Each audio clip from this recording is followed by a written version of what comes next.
You're listening to the #1 podcast made by two guys 40 plus, one of whom will become a star in Hollywood within the first 5 days of being there. I think that's putting a lot of pressure on myself. Yes, how was the trip? I know. Actually, when this airs, it'll still be going on. That's the beauty of like media, isn't it? I was just gonna say, like I'm recording this now. We're talking about it, and it's gonna be airing, and I could be, blowing up huge. You know what this is like? What? That Seinfeld episode that was in reverse. Oh, yeah. Remember that one? Yeah. They went to India, right? For that wedding? Yes. Yeah, oh, yeah. Yeah. That was a good episode. That's almost like what's going on here. Maybe, you know what? Maybe we got to come up with like the Seinfeld for like the 2020s. A little different. The 2020s. The 2020s. The 20. I don't even know what to call it. Are we in like the roaring? Are we in the roaring 20s? It ain't roaring yet. It hasn't roared since 2020 rolled in. There was nothing roaring about it. I know. Well, at least we're starting to demask. Do you feel like it's just like starting to like just completely settle into society, and it's not like it's like, weird. Like Omicron came and went very quickly. Yeah, but the hospitalizations were still high, whatever, for non-vaccinated. But like it's been relatively quiet. Yeah, which makes you wonder. I don't know. Maybe hopefully it'll just be like less variants, and I don't know. Why don't we get to that? Why don't we get into that right after this?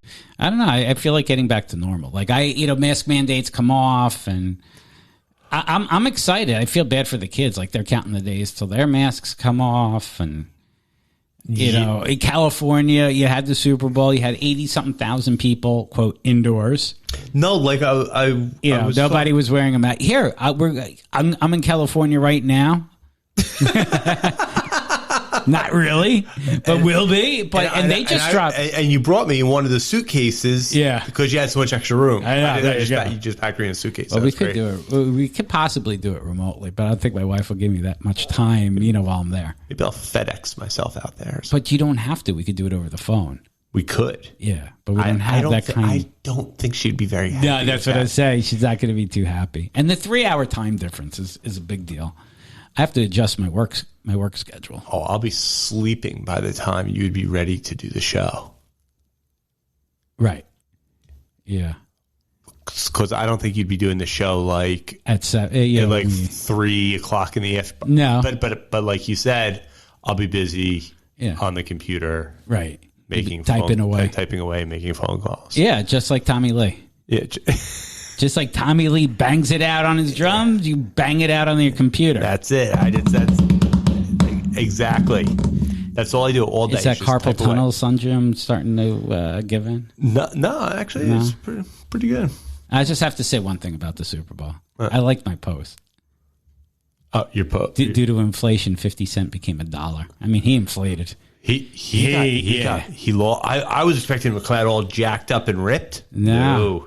So I said it was inflation that did it. He's $1 now. Yeah, he got to put on a lot of weight. Yeah, well, he was heavy at one point, and then lost weight, and then put the weight back on. It's a vicious cycle. Yeah, but he was like shredded for a while. Yeah. No more. Yeah. Even Snoop Dogg, the cornrows are like, they're not where they used to be. They are like they're way back. They're in the like mid back. Yeah, they are like they're way back. But man, he can still belt it out. He can still do it. I know. I mean, what was it? It's like a drought from the forehead. It's from like mid forehead to like the top of the head. It's like a drought, and then the cornrows start. CH1, those guys are crushing it. I know. They are still crushing. I used to hate Snoop Dogg, and then I kind of liked it. You know what brought me back to Snoop Dogg, or brought a little bit. What was that? When he was in the movie Starsky and Hutch. Oh, He just he played like he played like a funny character. It's kind of a spoof on himself. I mean, and old school. I was never a big Snoop fan, but when he started making fun of himself a little bit, that's when. But that's what you like about him, right? I mean, Dre to me is just great entrepreneur. Unbelievable entrepreneur. Yeah. I mean, what Dre has done. Like, did you watch Straight Outta Compton? Oh yeah. I mean, like where he started, he was like always like focused and like Yeah. knew what he was doing, and like like when he goes, "What are you gonna call you? What are you gonna call your company?" He goes, "Aftermath." Yeah, I love that movie. Yeah, it was a great movie. I mean, look, he worked his way up. There's the other parts of him that you wouldn't exactly, the arrest and drunk driving and other issues. I know. Is anybody perfect? No, it's life, it's whatever. But man, it's I just think it's an incredible story. Yeah, no, it is a great story. The whole thing. I always love watching we grew up with that stuff. Well, that was in our time. So like you're sitting there and you're watching like... That's why we got to make the Seinfelds of the 2020s. Yeah, I know. But isn't it kind of like weird? Like you check your mortality. Like these guys are like 50s now, and you're like, ooh, I'm up there with them almost. Right. And like you're like, wow, that was like 30 years ago. I was like, well, that's why I have to have my goat weeks. Yeah, make you feel better. Yeah, it does. And it was really okay. It was after I got hit in the ribs and got floored. Let me ask you this: Have you been in a weightlifting gym recently? No. Because I don't know what it is, but I think that they've taken steroids. People are getting bigger. They're getting bigger. Well, it's just you know what? You might see it in the boxing gym even. Like I don't know if but look at football players now. Yes, like an offensive lineman. You look at the '60s, and an offensive lineman was 220, maybe 250. I remember when the Giants drafted Brian Williams at center out of Minnesota. He was like, "Oh my God, he's 300 pounds." Now they're all over 300 pounds. It's growth. But 300 pounds, but they're doing the 40 in like 3.5 seconds. Right. Seeing basically. It's insane. But you're seeing evolution of the human species. I'm telling you. Do you think it's evolution, or do you think it's people are getting look at like your grandparents were shorter. People, I understand. People are growing bigger. People are going faster. People are going stronger. Our nutrition is better steroids. I think that's what I'm saying. Is it better steroids or supplements? Supplements, right? There's a whole technology to nutrition, right? I don't want to call it nutrition, but getting conditioned as an athlete. I mean, right. These guys, remember, years ago, these guys never, preseason, spring training or training camp or preseason. That's when these guys got into shape. Now they're working, they take a week off, go on a vacation, and they go right back. Then they go right back to working out. It's a very different thing. When you look at a lot of I think of the NBA a lot, like Jordan, he would literally finish up the championship and he'd start working out. Right. Kobe Bryant, same thing. It's you put your body back together, you condition it, you beat it up during the season, but they never did that before. Right. That's who did off-season training programs? These guys worked in the off-season. I remember reading. Don't you remember reading so and so showed up for for mini camp or spring training or whatever, and they were in horrible shape. Yeah. They put on 30-40 pounds. They had to work them back in. Right. Now if you show up, they're showing up ready to game go. Ready. Yeah. Now if you show up like that, it's a no. You gone. They start docking your pay. No. I want to know something. Is Kyrie, does he get paid for not playing in home games? No. I don't think he gets paid for that. I don't know. So he's making half of what his $33 million. And the Adam Silver, the head of the NBA, the commissioner of the NBA, came out, and he's not happy with this. With that setup? Yeah, with the vaccine rules in New York, he's calling them ridiculous now. I think it's absurd that maybe that. I think you know what I think he should do. He should join the truckers.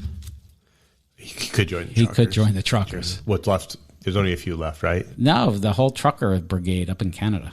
Right, that protest. Yeah, that's what I'm talking about. Yeah, but that whole Kyrie thing is like, it's ridiculous. It's so bizarre. But that's the rule in New York. They've got like this monster payroll, and they lose 11 games in a row. Yeah. They just won the most recent one, I think. They still stink. Oh, and you got Durant out. Yeah, it's a bust. The team's a bust. They can't. Oh, and they traded. They just traded Hardaway. Yeah, not Hardaway. Oh my God, I'm losing my mind.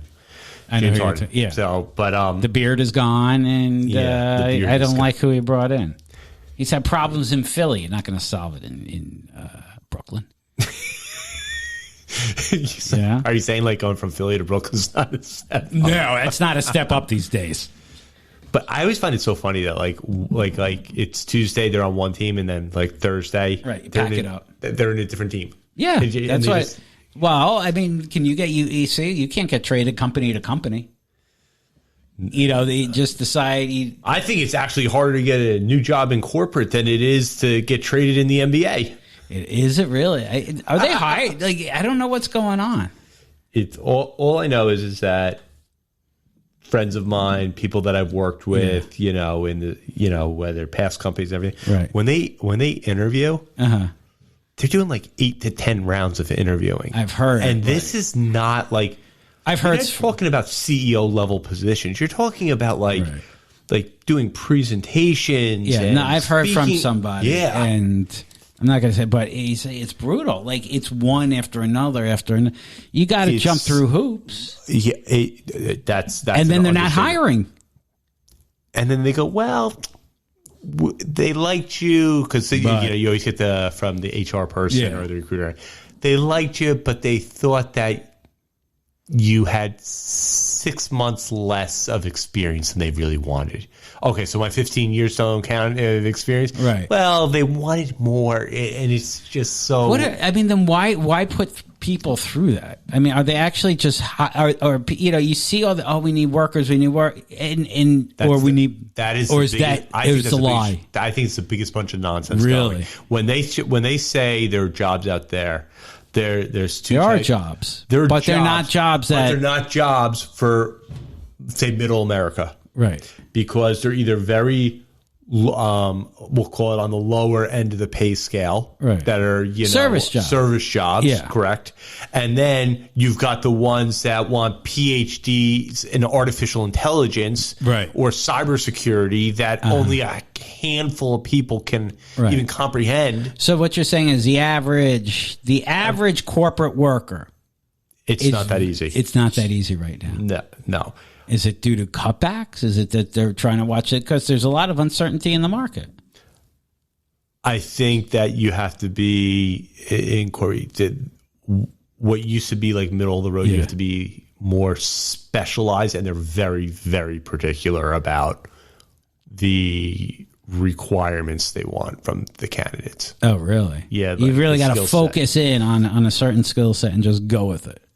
Yeah. It's multifaceted. That's my problem. I got too many skills. And it's like I've been in rooms before where like you're sitting in front of, let's say, 6 to 8 people, presenting, having a discussion. And they're all candidates. No. I'm talking about people that work at the company. Oh, just in general. Yeah. And you either do a presentation or you have the one-on-one conversations are one thing, but like you have to be liked by every single one of these people, because all it takes is just one person to say, I didn't get the greatest feeling from them. Yeah. Like I said, my main forget about your skill set. Like I said, do I want to hang out with you every day? Some people are like that. Yeah, but if I don't want to, you're not getting the job. It's just like out of Step Brothers. I like you guys. I see the tuxedos. I think it's funny. Are these guys that I can hang out with? I mean, I remember I had an interview one time at a company. Yeah. They were bringing in the company just bought another company. Okay. So they needed us. It was for sales. And I had the background for this. So I spoke to the HR person. Yeah. And she goes, "You'd be a great fit. Mm-hmm. I want you to meet the head of the company that they just bought, not the head of the main company, but the new company. Right. So I'm like, oh, this is going to be great. This sounds really interesting to me. I'm excited to speak with the guy. Right. And it was a phone call. Okay. Shows up. It's slated for half an hour. Mm-hmm. He gets on the phone 10 minutes late. Oh. Tells me he has a hard stop in 20 minutes. Mm-hmm. And just, yeah, right. Like, I mean, like, really, you know, like, give the same respect. Right. That, you know, that. Well, I just heard a similar story. And I'm just like, it's rude. Like, and you never know where you're going to cross paths again. Oh, you know, in this industry. You know, so to be, you know what? So this guy might be interviewing you. You never know. In a couple of years, he might be interviewing for you. You never know. And that's why you can't do that. I'll even go way back. It was at a financial company. Mm-hmm. It was for a trading position. And I got this interview. With Jordan Belfort. Got this interview in the fixed income department. Uh-huh. And the guy who was interviewing me showed up an hour late. I sat in the room for an hour. Right. So this, and you can't leave. I would honestly, if it ever happened again, I would just walk out. I wouldn't wait that long. Did you get the job? No, because I think there was a mistake. There was actually a hiring freeze. Uh-huh. The job somehow got posted and it wasn't supposed to. HR brought me in. I interviewed with him and he was just bashing me left and right. Like he was saying, you know, we were talking about, you know, I said like at the time I was like, oh, the 10 years currently, we were talking about something about interest rates. And I said the 10 years at 357. He's like, no, it's at 356.5. Yes, that's exactly what he did. Yeah. I'm like, well, I did get a chance to check the latest update. I wasn't sitting in front of a computer. Right. I'm like, I'm not close enough. I was sitting here waiting for you for an hour, you douche. You know? I'm sitting for an hour. This guy's going to go to the 100th of a basis point. Right. I mean, oh, God. But yeah, no. How's that down? It's at 23,000. No, it's at 22,995. Right, exactly. This was a time before you had your phone and all your apps. There are people that are like that where they give you, you know, why are manhole covers round, you know? You know, what's your biggest weekness? I can't go left. I can't go. Why? What's yours? You got to throw it right back. Do you think? Let me ask you something. Would you ever dare? Would you ever, like, somebody throws out that stupid question, sitting in an interview? What kind of set of balls would it take for you to throw that question right back at them? I had it happen. Oh, right. I told you this. Yeah. Guy asked me what my biggest weakness was. I gave him some kind of answer. It wasn't the textbook look up on the internet answer. Yeah. So, and after 2 minutes of staring at me, of trying to, I said, I don't know what to tell you, you know? And he goes, What's yours? He goes, I'm highly disorganized. Uh-huh. I'm like, really? Really? You're the head of U.S. organization, right? And you're gonna tell me you're highly disorganized, and you're gonna tell me you would have hired me if I told you that was my biggest weakness? I don't think so. I don't think so. Not a brain surgeon. No, I don't think that's a redeeming quality. So I gotta, you know what? I gotta get into an interview room to do interviews. Oh, I'd have so much fun. Oh, as the interviewer, you'd have to get a little. You'd have to go through 2 or 3 because the first one's like with either HR or like the recruiter. No. So no, I would be the interviewer. Come in. Oh, you would interview people? Okay. No, you should. I don't want it. No, I got. Here we go. Just Jeff. Okay. Yeah. Let me take a look at your resume. I like what you did here. No, you worked at Citibank. No, you want me to give you? Do you want me to give you an idea of a real interview? This is my interview. No. Do you want me to give you an idea? Because I know you haven't done. Okay. Okay. Hey, Rob, come on in. Take a seat. Okay. Oh, nice to meet you. Hold on. Let me pull up your resume here. I think I lost it. You'll have to excuse me. I was just coming out of a meeting. You look very organized. But you got to remember, you sent your resume in like 2 weeks ago. Right. Okay. Let me take a look. Oh. So it says here in 1994 you were a lifeguard. Yeah. And now you're a computer programmer. Correct. What made you change? I was just lifeguarding for money for school. So I could pay my way through college.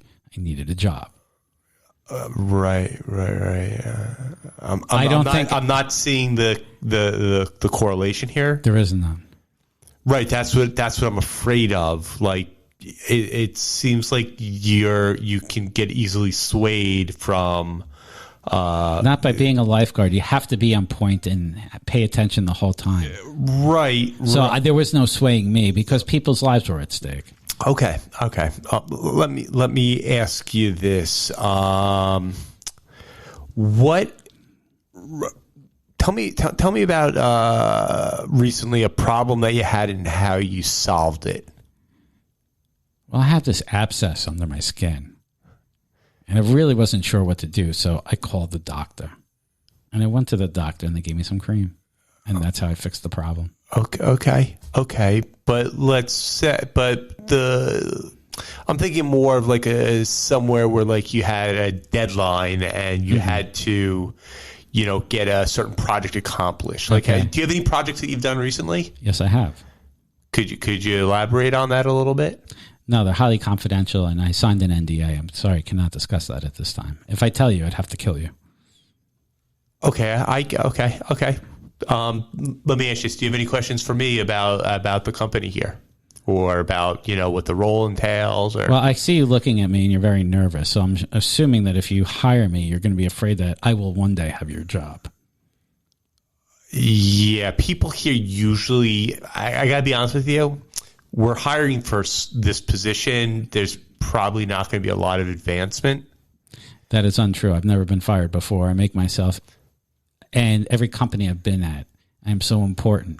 I kiss the right ass. I brown nose the right people. That one day I will be a president of this company and you will be working for me.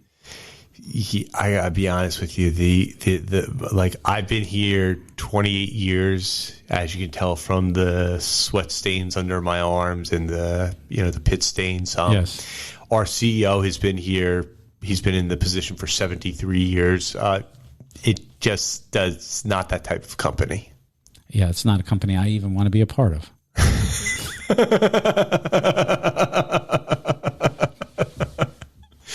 I would do like the silent treatment. Just come in, resume. Mm-hmm.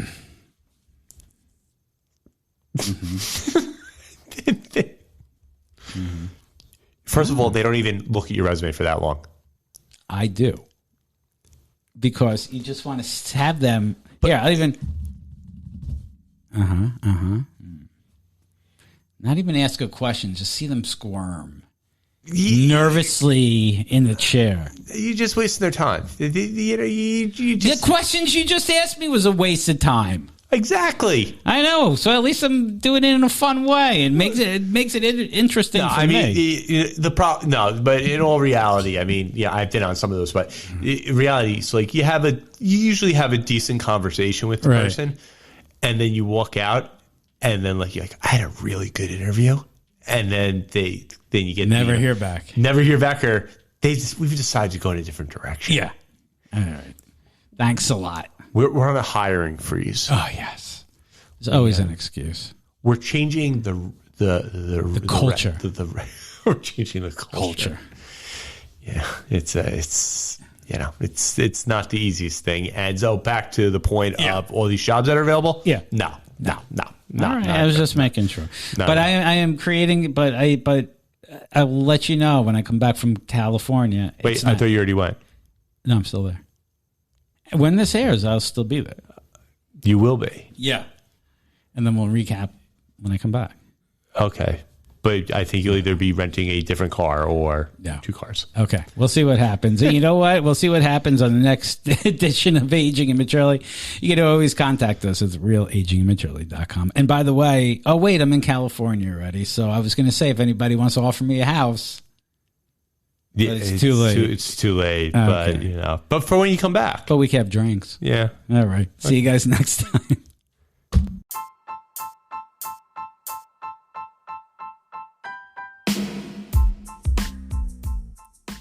And that's going to do it for today's episode of Aging Immaturely. You can follow us on Instagram at Aging Immaturely, Facebook Aging Immaturely, or you can email us at agingimmaturely@gmail.com.